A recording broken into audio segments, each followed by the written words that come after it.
Do you understand?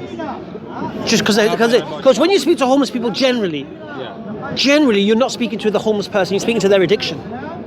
Sometimes. Majority of the time. Most of them are drinking on the streets, they're smackheads on the streets. Yeah, why? How did they become smackheads? You've got to understand that there's something leading to it. There's something that's the cause of it. So I'll give you an example. Could a practicing Muslim ever be a smackhead? No. Never. You know, I don't know enough about the practices of Islam. So in Islam, drugs are prohibited. Right. So if drugs are prohibited and you're following that teaching, you can never be a smackhead. But, you know, you can't give me an example of a country that is under sort of Islamic rule where there's no crackheads. It doesn't exist. No. I'm saying to you, okay, I'll make it easy for you. It's not like Islam is exempt. If this country here, if people practice Islam in this country, there would be no smackheads. If every single human practiced Islam. If those smackheads had practiced Islam, there would be a lot of other issues, though. I feel. No, but they wouldn't be smackheads, would they? If people practice Islam, could they be alcoholics? And this is an important point. One second. If they practice Islam, could they be alcoholics? No. And this is a point I want to make. If they practiced Islam, one second. All right. If they practice Islam, could they be in longer payday loan debt? I don't know about the rules of that with Islam. No. Right. I'll believe you. And if they practice Islam, and if they practice Islam, would they be in gambling debt? I don't know. No. Okay. Right. I believe you. And if they practice Islam, one second. I know where you're going. Where am I going? You're going to come up with some other immoral or something that leads to suffering and say, would Muslims do it? No, that's not what I'm saying. No. First thing is, I would never say, would Muslims do it? Yeah, and I'm not asking, I'm not interested in what Muslims do. I'm talking about if they practiced Islam. Okay. So if you practice Islam, you couldn't be an alcoholic. If you practice Islam, you couldn't be a lot of things. No, one second. Relax. Okay, you couldn't be a smackhead. You couldn't be a drunk alcoholic. Couldn't be a prostitute.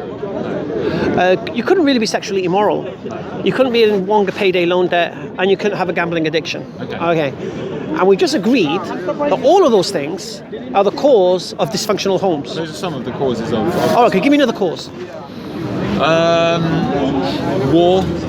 How does war cause the breakup of a family? Your father dies fighting in a war. Okay.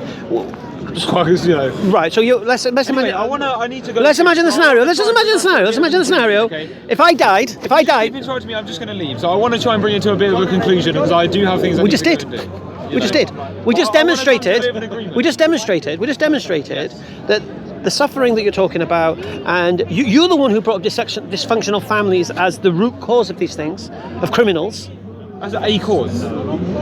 It's not the only cause. There's plenty of criminals. No. Well, we know 70% of people in prison, like I said to you, from broken homes. What causes broken homes? Same things. Yeah, but, not everybody...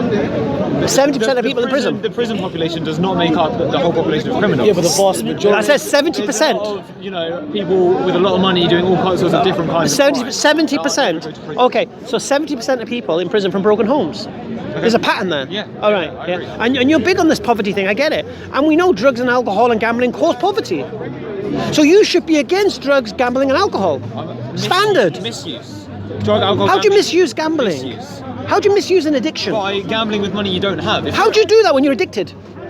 This is what I'm saying. An addiction is a misuse. If you're addicted to something, you're misusing it. So how do you not have the addiction? By not misusing it. And how do you not misuse it if you're addicted to it? Well, once you're addicted to it, you need to be treated medically, not just criminalised, not just bunged up, not killed. No, I'm not saying that. But wouldn't it be better not to do the action in the first place? Of course. Okay, good man. Of course, but there's people with addictive personalities. They need to be educated and they need to be shown a better way before that happens. What's your Instagram anyway, by the way? With that. I'll give you it. I just want to make I want to bring these together. I agree, and I think one of the main big causes of crime, broken families in general, is, and this is going to sound cringe to anybody that thought I was an atheist or something, but is a lack of sort of spiritual connection, a lack of religion, if you want to use those words. I think, especially in this country, those people that go and gamble, those people that have drug, alcohol misuse issues, it's because they're looking for a connection that they could have found with God, maybe, for example. What would that connection mean? And I think what would that entail? And I think, let me finish. And I think, especially in this country, a lot of people are Just put your I've been Instagram absorbed in. with the sort of the culture of like, oh, you just go to work for 8 hours a day, come home, feed your family. Oh, is this all my life's going to be? And I think if we showed people that you can enrich your life spiritually, that they could find that connection there, maybe they wouldn't go out and cause crime and do these things if they had that in their conscious awareness. But a lot of people don't, especially in poverty. A lot of people, they don't even think about it. People I know, they don't even, it doesn't cross their mind. They just go, oh, what's life about? It's about having fun. You believe in God? It's about getting fucked up. I do believe in God. If God says don't drink alcohol, what would you do? I don't think he would ever say that, Why? like, as a blanket statement. Why not? Because I think alcohol has benefits. According to who? Heart Foundation said there's 0 benefits in alcohol. Well, What's the benefit of alcohol? I mean, alcohol is a tricky one because I don't drink. I know. But you know the amazing thing about what you just said then? Yeah. Do you know what Allah says in the Quran about alcohol? There you go. Sorry that took me so long. No, it's okay. Did I follow you or whatever? What do I do? You follow me. I'll add you back when I can't use my phone outside. So All right. So what I was going to say, in the Quran. Allah says in the Quran that even though there may be benefit in it, in alcohol, the harm is greater. I agree with alcohol. I think we should probably ban all alcohol. Oh, hey, that's a beep, That's a reverse. You like that? I also believe, if it was, let's just hypothetically speaking, if you and I were the only humans on Earth, some alternate dimension, or maybe everybody dies, okay? Just me and you. Just you and I. Can you imagine that? I know you don't want to. It'd probably be. It would One of the worst nightmares, mate. Don't worry. Go on. I wouldn't enjoy it either. But if I then say I'm going to go over here and I'm going to pick weed off of that plant, I'm going to smoke it. No, I'm not trying to be offensive, but who the fuck are you to tell me or try and stop me from doing that? You're nobody. I wouldn't care. Just because we have a greater society, just because there's people marginalised, I think we should try and help those marginalised people, bring them into the community, as opposed to just saying, no, you can't do drugs or alcohol. People should be able to make those choices, but they should make them educated choices, informed choices. We're not educated. Do you not believe? informing. You don't believe in choices? Well, I honestly, I'm not decided on the whole free will thing. I just wanted to defend. Well, no, come on. No, being Your whole start of the conversation was you don't have free choice because that's how you ended up defending Hitler. I wanted to argue that point because my man was doing. Don't trust me one thing, brother. I'm being serious, Don't try to defend points you can't defend. Are you going to? Anyway, Lucas, look, I'm going to let you go, Lucas. It's been fantastic, man. What's your name? I'm Hamza. Hamza. Yeah, inshallah. Lucas. Assalamualaikum, my brother. How you doing, man? I'll You see good? you again. It was good to talk to you. Yeah, definitely. Well, I'll see you on Instagram, inshallah. Yeah, man. I'll add you back. All right. Take care. brother. All the Yeah, best. thank you, Right. everybody. I'm just going to do a catch-up. All right. Good question about in Islam. So, do you know the concept of free will, and the predestination in that sense with Allah? Oh, go on. I know it's going to be a complicated thing. I'm having trouble Go on. understanding it. So, with us as having free will, where does the concept of predestiny come into play? Okay, me personally, the way I've understood it is, I've reconciled it. It doesn't happen because it's written because it happened.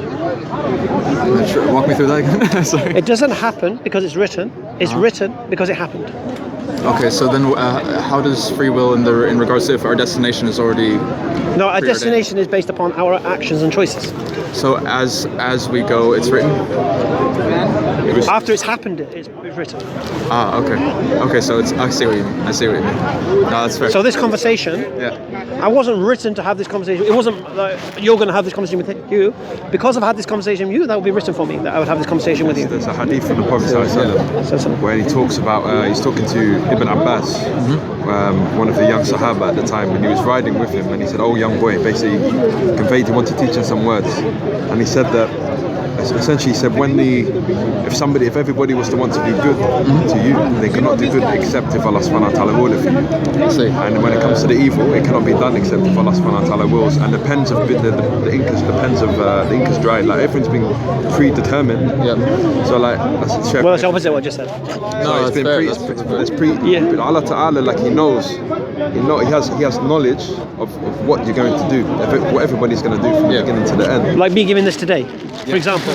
Allah knew this was going to be given to me. Why? Because Allah knew someone was going to give it to me. It's not a person. Because the reason how do we know this? Because Allah says you can raise and lower your risk. Well, if it's fixed, how can I raise and lower it?